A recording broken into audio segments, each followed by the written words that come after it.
എൻ്റെ പ്രിയപ്പെട്ട സഹോദരീ സഹോദരന്മാരെ, നമ്മൾ ഇപ്പോൾ ഉള്ളത് 2015 ഡിസംബർ 13 അടുത്ത കുറച്ച് നാളുകൾക്ക് ശേഷം 2026 ആകും. നമ്മളെ ജീവിതത്തിൽ നമ്മൾ ഒരുപാട് തെറ്റുകൾ ചെയ്തു പോയിട്ടുണ്ടാകും. അതെല്ലാം നമ്മൾ മനസ്സുരുകി ദൈവത്തോട് പ്രാർത്ഥിക്കണം. അല്ലാഹുവേ, എൻ്റെ തെറ്റുകൾ നീ പുറത്തു തരണേ റഹ്മാനെ. അങ്ങനെ തെറ്റു ചെയ്യാതരായി ആരും ഉണ്ടാവില്ല. നമ്മുടെ ഇപ്പോഴത്തെ കാലഘട്ടത്തിൽ നമ്മുടെ സമൂഹത്തിൽ എന്താണ് നടക്കുന്നത്? നമ്മുടെ കുടുംബത്തിലും നമ്മളെ വീട്ടിലും ബർക്കത്തുണ്ടോ? വീട്ടിൽ ആരെങ്കിലും ഖുർആൻ ഓതുന്നുണ്ടോ? നിസ്കരിക്കുന്നുണ്ടോ? എല്ലാം പോയി എല്ലാവരും വിചാരിക്കുന്നത് അവന് ഇഷ്ടം പോലെ തോന്നിയതുപോലെ ചെയ്യുന്നുണ്ട്. പക്ഷെ ഒരു കാര്യം ഓർക്കുക, ഇപ്പോൾ ഒരു ബിൽഡിംഗ് ഉണ്ട്. ആ ബിൽഡിങ്ങിൽ കുറേ നിയമങ്ങളുണ്ട്. നിയമങ്ങളെന്ന് വെച്ചാൽ ഈ ബിൽഡിങ്ങിൽ പുകവലി പാടില്ല, അതുപോലെ 10 മണിക്ക് ശേഷം ലൈറ്റ് ഓഫ് ആക്കണം. അങ്ങനെ നിരവധി നിബന്ധനകളുള്ളതാണ് ആ ഒരു ബിൽഡിങ്. അപ്പോൾ അതുകൊണ്ട് തന്നെ ആ ബിൽഡിങ്ങിലുള്ള ആൾക്കാരൊക്കെ ആ നിബന്ധനകളൊക്കെ പാലിക്കാൻ ബാധ്യസ്ഥരാണ്.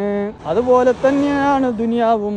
അല്ലാഹു സുബ്ഹാനഹു തആല ഈ സുന്ദരമായ ഭൂമി പടച്ചു. ആ ഭൂമിയിൽ മനുഷ്യരെ അയച്ചു. ആ മനുഷ്യരെ അയച്ചത് മാത്രമല്ല, ആ മനുഷ്യർ എങ്ങനെ ജീവിക്കണം, ആ ഒരു കിതാബ് ഇറക്കി, ഖുർആൻ എന്ന ഗ്രന്ഥം ഇറക്കി, റസൂലുള്ളാഹിനെ അയച്ചു.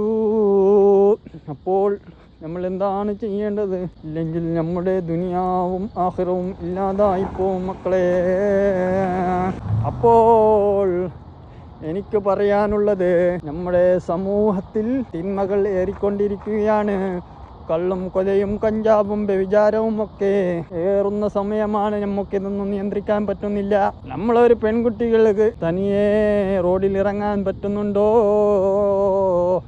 മുഴുവനും കാമവെറിയന്മാരായ ആൾക്കാരല്ലേ നമ്മുടെ ചുറ്റിനുമുള്ളത്. അപ്പോൾ നമ്മൾ എങ്ങനെയാണ്, പെൺമക്കളുള്ള ഉപ്പമ്മമാർ എങ്ങനെയാണ് പേടിച്ചുകൊണ്ടാണ് ഇപ്പോൾ ജീവിക്കുന്നത്? ഓ എൻ്റെ സഹോദരീ സഹോദരന്മാരെ, നമ്മൾ ഈമാനോടുകൂടി ജീവിക്കണം മക്കളെ. അല്ലാഹുവിനെ മറന്ന് നിങ്ങൾ ജീവിക്കരുത്. അല്ലാഹു സുബ്ഹാനഹു തആല എല്ലാം കാണുന്നുണ്ടെന്ന ഭയം നമ്മളിൽ എപ്പോഴും ഉണ്ടാകണം. അപ്പോൾ നമ്മൾക്ക് ഈ ദുനിയാവിൽ കുറച്ചു കാലമേ ഉള്ളൂ. ആഖിറം എന്ന ഖബർ എന്നൊരു ഖബറിൽ കിടക്കുന്ന ശേഷം ഉള്ള ഒരു ലോകമുണ്ട്. അതൊരു വല്ലാത്തൊരു ദുനിയാവാണ് മക്കളെ. ഈ ലോകത്ത് നന്മ ചെയ്താൽ അവിടെ നിങ്ങൾക്ക് ഒരു വിഷമവും കൂടാതെ സമാധാനമായിട്ട് കഴിയാം. ഇല്ലെങ്കിൽ അവിടെയുള്ള, നിങ്ങൾക്കറിയാമല്ലോ, പാമ്പും തേളും അതുപോലെ ഒട്ടനവധി ഭയപ്പെടുത്തുന്നതുമായ ഒരുപാട് കാര്യങ്ങളുണ്ട് അവിടെ.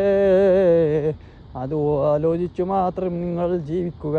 ഞാൻ എത്ര പറഞ്ഞിട്ടും, എത്ര ഉസ്താദുമാർ ബയാള് പറഞ്ഞിട്ടും ഇക്കാലത്ത് ഒരിക്കലും ആരും നന്നാവില്ലെന്ന് ഉള്ള ഒരു ഇതാണ്. അപ്പോൾ